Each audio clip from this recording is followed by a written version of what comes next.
Bismillahirrahmanirrahim. Assalamualaikum warahmatullahi wabarakatuh.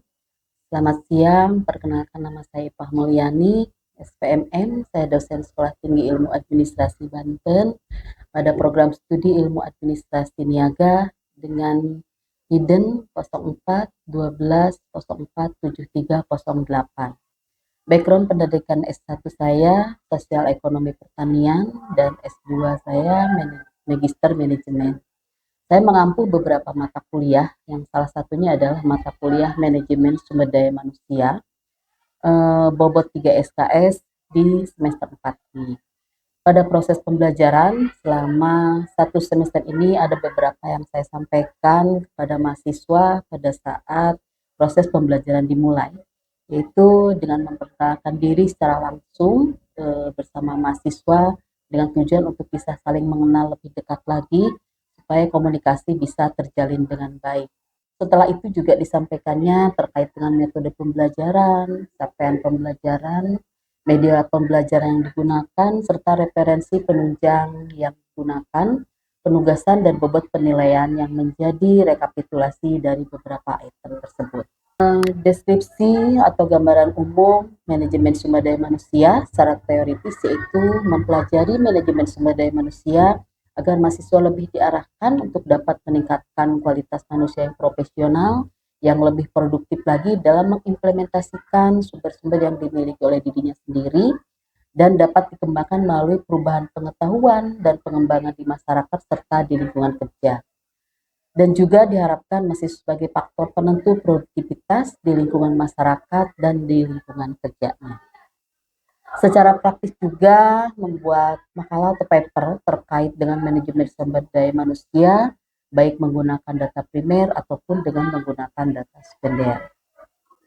Capaian pembelajaran program studi pada manajemen sumber daya manusia ini yaitu diharapkan pada saat lulusan nanti mahasiswa dapat menjadi manusia yang memiliki sumber kualitas tinggi tentang manajemen sumber daya manusia, juga dapat menjadi manusia yang profesional dan situasi kerja apapun dan dimanapun dia berada, serta dapat memahami dan menyadari kemampuan kualitas pengetahuan manajemennya, serta mampu mengimplementasikannya.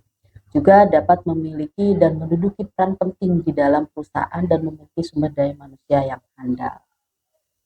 Capaian pembelajaran mata kuliah yaitu mahasiswa diharapkan dapat menjelaskan dengan baik pengertian dari perencanaan sumber daya manusia, tentang pemahaman analisis jabatan serta pengertian penerapannya, juga mampu menjelaskan tentang tata cara dan pemahaman tentang rekrutmen pegawai, juga terkait dengan tentang pelatihan dan pengembangan pegawai serta implementasinya seperti apa, tentang pengertian dan pemahaman kinerja dan prestasi kerja yang sebenarnya.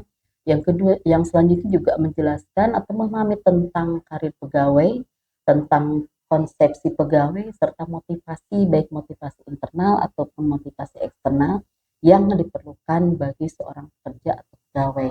Juga memahami tentang partisipasi kerja, kepuasan kerja, bagaimana terkait dengan disiplin kerja dan juga tentang komunikasi kerja serta konflik dan stres yang mungkin saja terjadi di dalam lingkungan organisasi ataupun perusahaan. Juga mampu menjelaskan memahami tentang keselamatan dan kesehatan kerja yang merupakan hal penting yang harus dimiliki atau dipahami oleh seorang pekerja.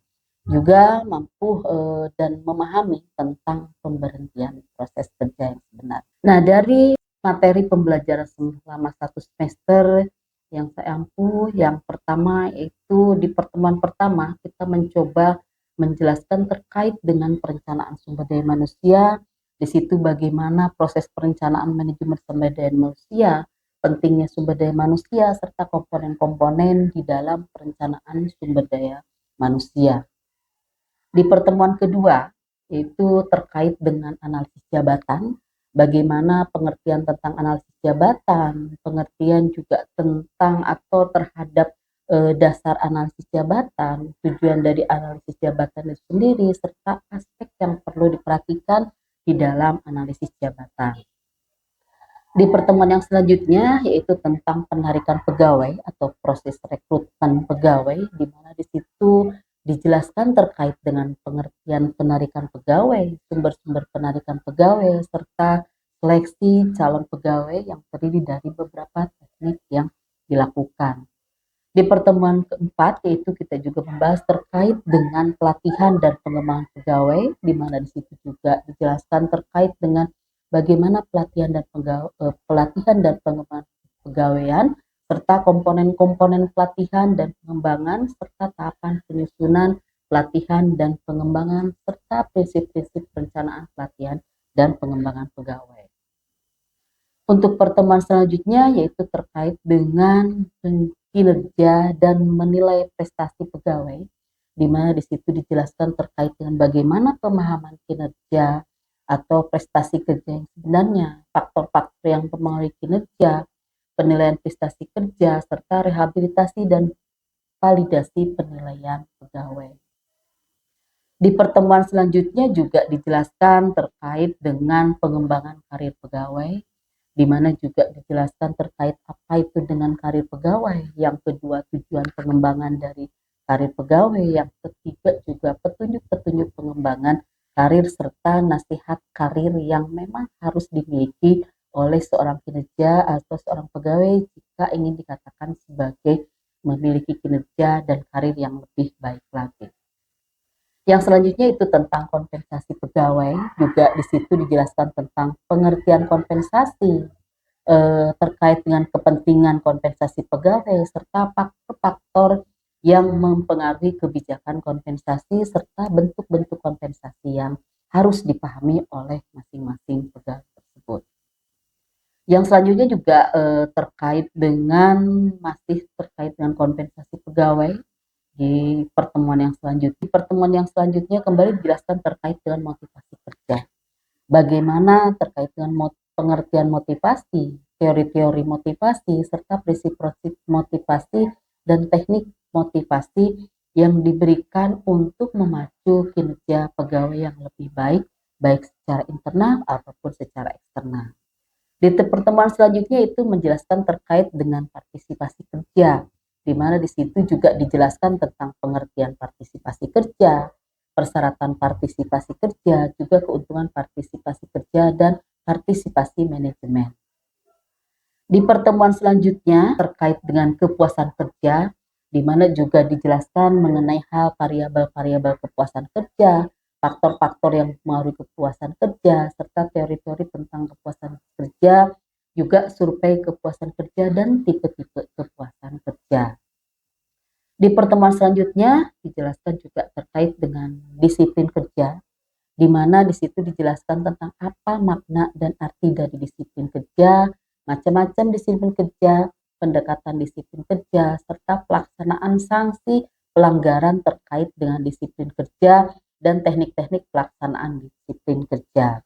Di pertemuan yang selanjutnya yaitu menjelaskan tentang komunikasi kerja, di mana komunikasi ini juga merupakan hal yang terpenting bagi kinerja prestasi juga, di mana di situ dijelaskan tentang pemahaman komunikasi atau arti komunikasi yang sesungguhnya seperti apa, proses komunikasi serta faktor-faktor yang mempengaruhi komunikasi, rintangan dalam komunikasi serta saluran komunikasi dan bentuk jendela komunikasi yang baik.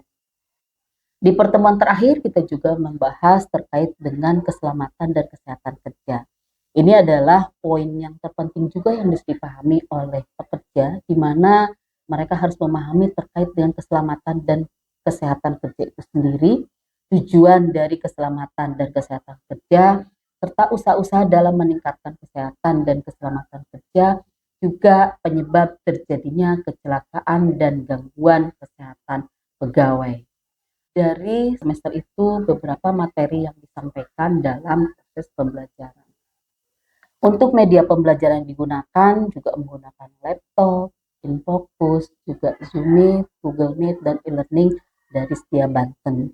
Juga tak kurang dari penggunaan Wi-Fi di mana untuk mengakses kegiatan-kegiatan atau sampel-sampel yang akan diberikan dalam proses pembelajaran tersebut guna mendukung proses pembelajaran yang lebih akurat dan sesuai dengan implementasi yang terjadi pada saat ini.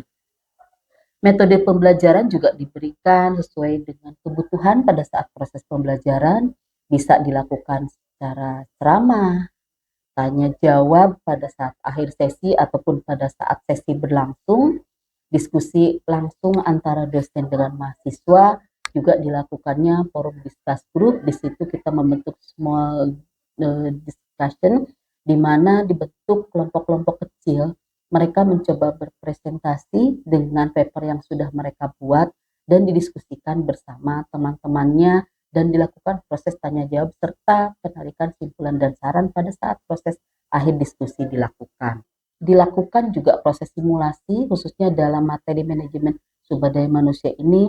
Yang lebih dirasa penting oleh siswa itu adalah proses pelaksanaan rekrutmen pada proses 1 ketika dibukanya sebuah proses lamaran yang mereka tujukan atau mereka yang akan mencoba diikuti proses lamaran tadi.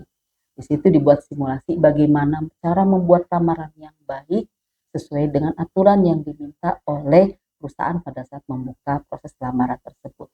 Dan bagaimana proses melakukan tes tulis, tes secara aktif ataupun pasif, serta proses wawancara yang harus dan benar dilakukan oleh pada seorang calon pelamar pekerjaan tadi. Komponen dan bobot penilaian, kita ada 5 item komponen. Yang pertama adalah kehadiran dengan bobot 15%, dan yang kedua adalah etika dengan bobot 10%, dan yang ketiga adalah UTS 20%, untuk UAS 35%, dan penugasan 20%. Untuk memulai sesi pertanyaan, biasa saya melakukan atau bercerita terkait dengan pengalaman yang saya temui pada saat implementasi yang kita temukan dan dimatchkan dengan kebutuhan mata kuliah yang akan dibahas pada pertemuan tersebut, dengan tujuan untuk merangsang mahasiswa untuk mau bercerita dan berbagi novelty yang mereka ketahui, yang mereka alami pada saat implementasi baik di dunia kerja ataupun di lingkungan masyarakat yang ada pada saat itu. Juga merefleksi dari mata kuliah yang sudah atau sebelumnya sudah disampaikan, dengan tujuan untuk melihat atau mengukur sejauh mana penangkapan mahasiswa terkait dengan materi yang sudah disampaikan. Apakah mereka mampu mengucap atau menjelaskan kembali terkait dengan materi yang sudah disampaikan tadi. Juga pada sesi terakhir melakukan proses tanya jawab, di situ akan terlihat kemampuan atau daya penyerapan mereka terhadap materi yang sudah disampaikan melalui proses pertanyaan yang tidak keluar dari lingkup materi yang sedang disampaikan pada saat itu. Dan juga pada sesi terakhir, pada saat sebelum atau setelah proses perkuliahan dilakukan, saya mencoba membiasakan mereka untuk berdoa dan sesuai dengan agama serta kepercayaannya masing-masing. Setelah itu juga disampaikannya referensi yang mendukung dari materi yang saya sampaikan sebagai bahan referensi juga untuk mereka untuk melakukan proses pendalaman dan pengkajian lebih dalam lagi terkait dengan materi yang saya sampaikan. Selanjutnya juga akan memberikan contoh-contoh yang realistis atau yang terjadi pada saat proses materi penyampaian disesuaikan dengan situasi atau kondisi yang terjadi sebagai sampel atau mungkin novelty-novelty yang bisa saya sampaikan dan sharingkan dengan mereka. Itulah proses pembelajaran yang biasa saya berikan atau biasa saya lakukan dengan tujuan agar mahasiswa lebih dekat baik secara personal ataupun secara penyampaian materi, ada take and give-nya yang lebih baik lagi. Baik, selanjutnya saya akan memberikan video proses pembelajaran pada saat sesi pembelajaran berlangsung. Selamat menyaksikan. Assalamualaikum warahmatullahi wabarakatuh. Waalaikumsalam warahmatullahi wabarakatuh. Selamat siang teman-teman semua. Siang. Alhamdulillah kita bisa hadir pada kesempatan ini dan mudah-mudahan kita semua berada dalam kondisi sehat walafiat tanpa menggunakan semua. Baik, seperti biasa sebelum mulai mari kita baca basmalah bersama-sama. Bismillahirrahmanirrahim. Ya, terima kasih sudah hadir tepat waktu pada pertemuan kita kali ini. Kita ada di pertemuan keempat yang akan kita sampaikan terkait dengan pelatihan kepegawaian. Namun sebelumnya kita izin untuk refleksi apa yang sudah disampaikan di kemarin terkait dengan materi recruitment atau perekrutan dan mungkin teman-teman masih ada yang mengingat apa yang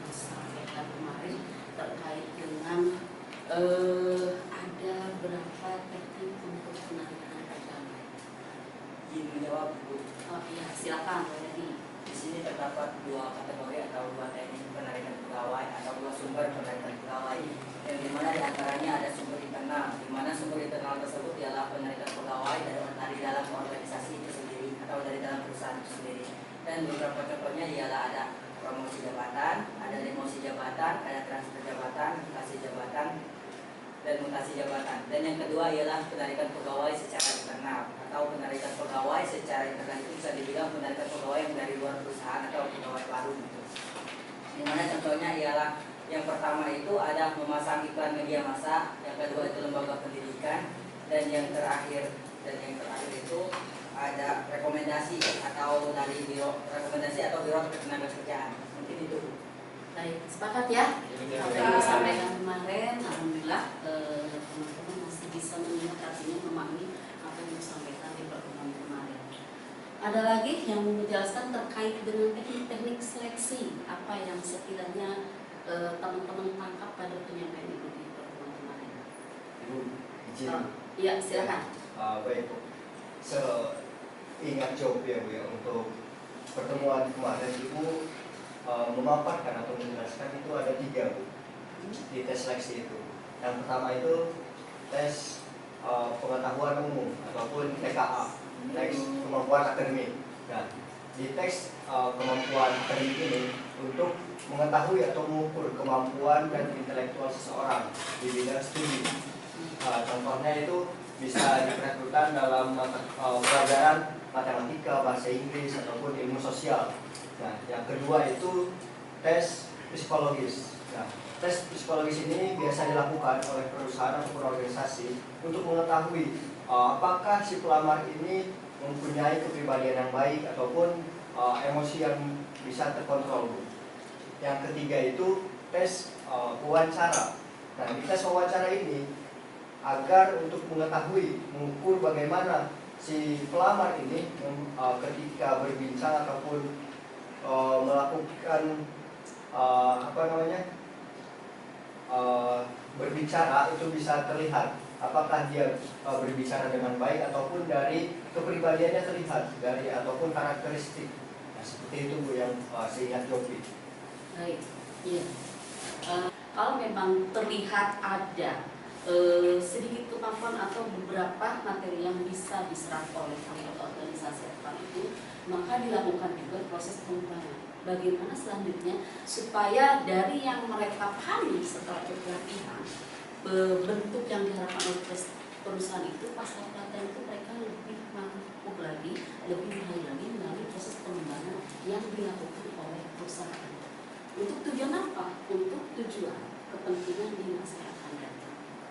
Bagaimana sebuah organisasi ini memiliki seorang karyawan atau beberapa orang yang mempunyai kemampuan di bidang itu melalui proses dari pelatihan dan pengembangan yang sudah diberikan oleh sebuah organisasi atau perusahaan tadi. Nah, di sini pengembangan dan pelatihan itu tentu saja berbeda. Ya. Yang dimaksud dengan pelatihan atau training dimaksudkan untuk memperbaiki penguasaan berbagai keterampilan dan teknik pelaksanaan kerja tertentu secara terperinci dan rutin. Ini dimaksud dengan pelatihan, yaitu untuk memperbaiki penguasaan. Contoh misalkan di sini, ketika misalkan Lukman paham terkait dengan apa yang Lukman miliki pada saat itu. Tetapi karena kebutuhan perusahaan itu tidak hanya itu, tidak hanya skill yang sudah Lukman miliki, artinya perusahaan perlu memberikan capacity building atau pelatihan pada Lukman terkait dengan peningkatan apa yang perlu Lukman tambahkan di dalam perusahaan itu guna mencapai tadi goal atau tujuan yang diutamakan dari perusahaan itu. Misalkan ketika Lukman memahami satu sisi proses administrasi, Lukman tahu bagaimana terkait dengan mengubah sebuah perusahaan dari mulai pas manual sampai kepada penginputan aplikasi dan sebagainya. Tetapi di dalam perusahaan itu memiliki sebuah hal yang memang harus dihasilkan. Artinya ada serapan aplikasi yang baru yang dibutuhkan oleh perusahaan itu guna mempercepat proses pelatihan dan akuratnya sebuah hasil laporan keuangan yang harus dihasilkan oleh seorang bendahara ataupun melalui inputan data dari sekretaris, maka perlu adanya pemahaman atau pelatihan kembali terkait dengan muatan aplikasi aplikasi yang baru di dalam perusahaan itu sendiri. Sehingga Lukman perlu tuh disekolahkan oleh perusahaan itu sendiri untuk memahami bagaimana penerapan aplikasi yang harus dipahami oleh seorang Lukman tadi. Contohnya seperti itu. Ya. Nah, artinya di sini perusahaan penguasaan berbagai keterampilan dan teknik pelaksanaan. Artinya satu sisi memang Lukman sudah paham terkait dengan apa yang Lukman kerjakan dan pahami di dalam sebuah organisasi. Tapi satu sisi ada hal yang baru yang harus segera dipahami dan outputnya harus segera dihasilkan melalui output laporan yang dihasilkan oleh seorang Lukman tadi. Sehingga perlu ada untuk pelatihan untuk menyesuaikan antara pemahaman yang Lukman miliki dengan proses atau jenis aplikasi yang terbaru yang harus juga Lukman kuasai. Gitu. Bisa dipahami? Selanjutnya itu meningkatkan efisiensi dan efektivitas kerja karyawan dalam mencapai sasaran kerja yang telah ditetapkan.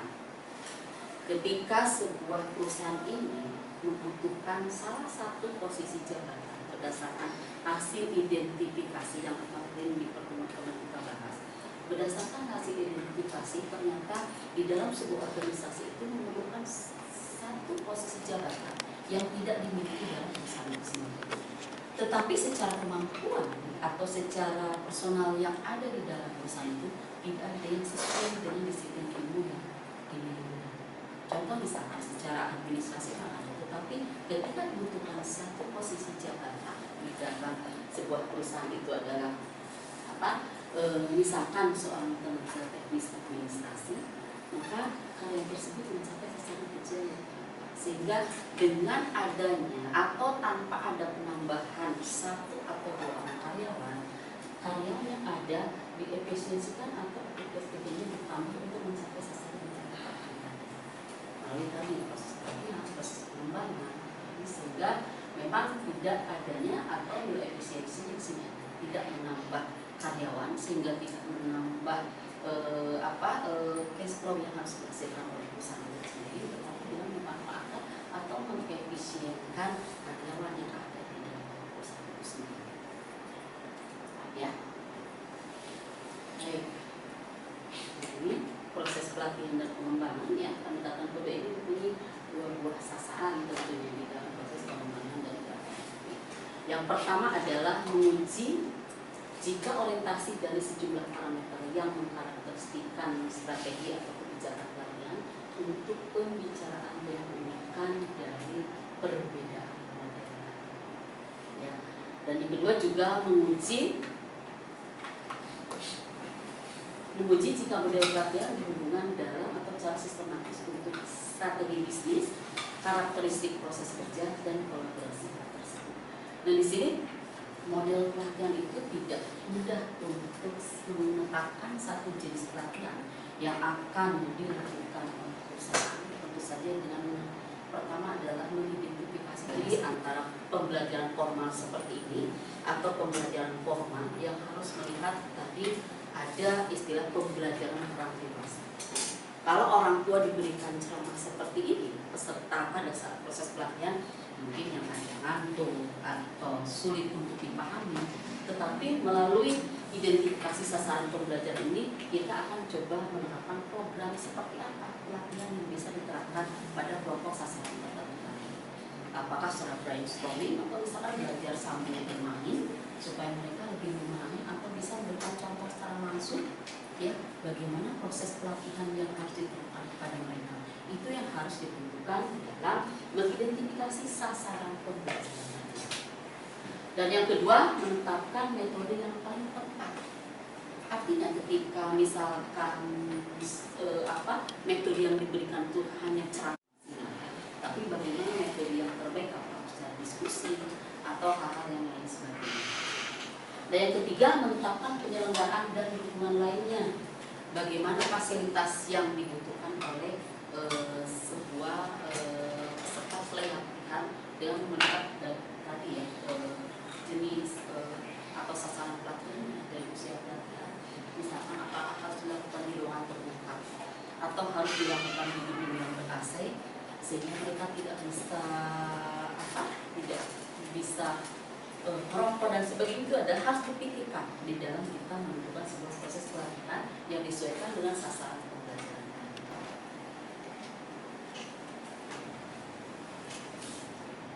Selesai materi yang disampaikan pada kesempatan ini. Silakan teman-teman jika ada yang ditanyakan pada apa yang sudah Ibu tadi sampaikan tadi, silakan. Ya, silakan. Berdiri ya? Berdiri, ya. Sampaikan nama, ya. Ada teman-teman juga, Ibu juga lebih bisa mengingatkan. Ini pertanyaan Bu, Ya, silakan. Muhammad Ibnu Sabil terkait perencanaan pelatihan tadi. Kenapa harus ada perencanaan dalam pelatihan? Kenapa tidak mengundang narasumbernya saja? Baik. Kenapa harus dilakukan proses perencanaan pelatihan? Kenapa sih tidak simpel, cukup mengundang narasumber saja, ya, sehingga tidak ada proses yang panjang yang perlu ditempuh oleh sebuah organisasi tadi? Ada yang bisa memberikan sumbangsannya sebelum Ibu menjawab? Mungkin teman-teman ada yang sharing terkait dengan pertanyaan yang tadi Ibu sampaikan. Ada yang mencoba, ya, di sini tempatnya salah, ketika salah kita perbaiki bersama. Tapi jangan setelah ini teman-teman salah melakukan, itu yang tidak baik, ya. Baik, kalau tidak ada atau teman-teman belum ingin sharing terkait dengan apa yang tadi ditanyakan oleh tadi, kenapa sih pelatihan itu harus direncanakan dan perencanaan itu melalui proses yang cukup panjang? Kenapa sih tidak langsung hadirkan narasumber, misalkan dari konsultan yang sudah kompeten di bidang itu untuk langsung dihadirkan, sehingga mereka bisa penyampaiannya lebih luas terhadap peserta pelatihan. Ingat teman-teman, apa yang tadi sudah Ibu sampaikan, bahwa sasaran dari pelatihan itu tidak semua sama. Pertama dilihat dari kebutuhan apa yang mereka miliki. Mungkin contoh di sini di antara teman-teman ini, mungkin ketika teman-teman mengikuti sebuah proses pekerjaan, ya, atau teman-teman diterima pada sebuah perusahaan, mungkin yang diperlukan layani, atau misalkan yang diperlukan wajib dan diperlukan oleh layani, diperlukan layani, sehingga kebutuhannya berbeda. Nah, dengan belajar kembali, ya, buka artikel yang sesuai atau yang match dengan materi yang disampaikan untuk pembaruan atau materi yang sekiranya bisa teman-teman dapatkan pada materi yang disampaikan, ya. Baik, kalau sudah tidak ada yang ditanyakan, Ibu tutup untuk sesi ini. Terima kasih atas segala atensi, ya, teman-teman yang sudah disampaikan pada kesempatan ini. Maaf atas segala kekurangan. Sebelum kita tutup, mari kita baca hamdalah bersama-sama. Wassalamualaikum warahmatullahi wabarakatuh. Waalaikumsalam warahmatullahi wabarakatuh. Itulah video pembelajaran yang bisa saya sampaikan pada kesempatan ini. Mudah-mudahan bermanfaat khusus untuk saya pribadi dan juga untuk mahasiswa saya dan juga halayak umum pada umumnya yang mungkin memerlukan referensi pada proses pembelajaran yang saya sampaikan pada kesempatan ini. Mohon maaf atas segala kekurangan dan terima kasih yang sudah menyaksikan video yang saya sampaikan atau yang saya tayangkan tadi. Wassalamualaikum warahmatullahi wabarakatuh.